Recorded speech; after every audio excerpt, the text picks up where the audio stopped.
یہ پوچھنا تھا کہ میزان کے 2009 کے جو ایڈیشن ہے اس میں غامدی صاحب نے مہدی کا مصداق سیدنا عمر بن عبدالعزیز کو کہا ہے، لیکن پھر بعد کے ایڈیشن میں سیدنا معاویہ کو کہا ہے، تو اس کے پیچھے جو تبدیلی ہوئی ہے اگر اس کو آپ مختصر طور پر بتا دیں اس کا استدلال، یا اگر کہیں غامدی صاحب نے کسی سیریز میں بات بتائی ہے تو اس کا حوالہ دے دیں. شکریہ. حدیث پر جب ہم نے کام کیا علم النبی کے تحت، اور وہ کام انشاءاللہ بہت جلد لوگوں کے سامنے بھی آ رہا ہے، سورۃ ٹیسٹ کے اندر ہے وہ، تو وہاں پر ایسی روایات آئی جن روایات میں اس زمانے کی تعین ہو جاتی ہے جس زمانے کے بارے میں رسول اللہ صلی اللہ علیہ وسلم نے پیشن گوئی فرمائی ہے. تو وہ زمانہ سیدنا امیر معاویہ کا زمانہ ہے. روایات میں اس کی صحت ہے. آپ ان روایات پر تفصیلی کام دیکھنا چاہیں تو وہ چھپا ہوا موجود ہے، شاید شعراء میں بھی ہے، آن لائن بھی ہے. میں نے اس کو کئی دفعہ شیئر کیا میرے بات کے خلفائے راشدین کے حوالے سے، اس کا عنوان ہے میں اور میرے خلفاء.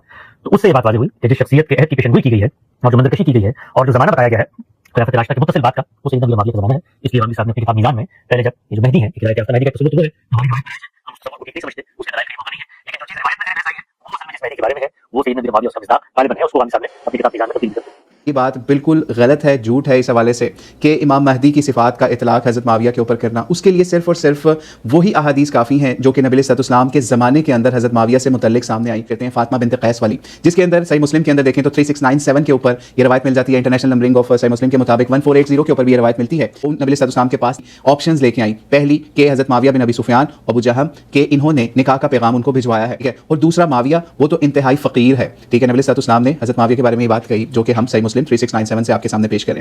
پھر نبی علیہ السلام نے ان دونوں کو پیچھے کر کے اس عورت کو فاطمہ بنت قیس کو مشورہ دیا کہ تم اسامہ بن زید رضی اللہ تعالیٰ عنہ سے نکاح کر لو. اس سے یہ سمجھ لگی آپ کو، یہ سمجھ جائیے کہ اگر ان کے اندر حضرت معاویہ کے اندر کوئی امام مہدی والی صفات ہوتی تو نبی علیہ السلام باقی صحابہ کے اوپر فوقیت دے کے ان کو ہی نکاح کے لیے بھیجتے. کیونکہ قرآن پاک کے اندر الرجال قوامون علی النساء کی بات ہوئی ہے کہ مرد جو ہے نا، یا رجال جو ہے، یا بندے کے جو ہے نا، وہ عورتوں کے اوپر حکمران ہیں، نگران ہیں، نگہبان ہیں یا حاکم ہیں. مختلف تراجم مل جاتے ہیں، ہم نے ان سب کو بیان کیا. تو جب نبی علیہ السلام حضرت معاویہ کے بارے میں ان کو ایک عورت کا نگہبان بنانے کی بات کے اوپر بھی راضی نہیں ہو رہے، ایک عورت کی حکمرانی کے اوپر یا عورت کے اوپر نگہبان ہونے کے لیے بھی راضی نہیں ہو رہے، تو ہاؤ کوڈ یو تھنک کہ وہ امام مہدی کا مصداق حضرت معاویہ کو آج کے لوگ جاہل لوگ بنا دیں اور نبی السلام کی سنت کو، روایات کو، یا نبی السلام نے جو حضرت معاویہ کے بارے میں کہا ان سب کو پس پشت ڈال دیں.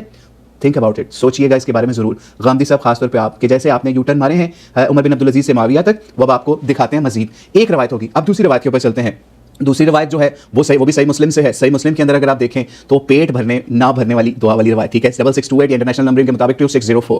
آپ اس روایت کے اوپر بھی جائیں کہ کس طریقے سے نبی علیہ السلام کے دور کا واقعہ ہے. ابن عباس رضی اللہ تعالیٰ عنہما کو نبی علیہ السلام بھیجتے ہیں معاویہ کو بلانے کے لیے، اور وہ 3 مرتبہ تقریباً وہاں جاتے ہیں اور ان کو کھانا کھاتے ہوئے پاتے ہیں، اور نبی علیہ السلام کو آ کے بتا دیتے ہیں کہ وہ کھانا کھا رہے ہیں. تو اس کے اوپر نبی علیہ السلام نے یہ نہیں کہا، نہ ان سے انکوائر کیا کہ تم نے کیا اسے بلایا تھا، پوچھا تھا، یہ تھا وہ تھا، نہیں، کچھ نہیں پوچھا، کیونکہ نبی علیہ السلام کو پتا تھا کہ ابن عباس کیسے نبی علیہ السلام کے حکم عدولی کریں گے. 3 دفعہ جب گئے ہیں اور حضرت معاویہ اس کے باوجود نہیں آ رہے تو نبی علیہ السلام نے کیا کہا تھا وہ بھی اپنے مترجمین سے ہی اس کا ترجمہ کرا لیجیے. ہم تو آپ کے مترجمین کا ہی بتا دیتے ہیں کہ نبی علیہ السلام نے اس وقت کہا کہ اللہ اس کا پیٹ نہ بھرے. اب اسلام کے فرامین کے آ جانے کے بعد بھی اگر آپ امام مہدی کو قرار دے رہے ہیں تو یہ آپ کی جہالت سے زیادہ کچھ نہیں ہے. نبی علیہ السلام کے بارے میں کیا کہہ رہے ہیں وہ ہم نے آپ کو بتا دیا.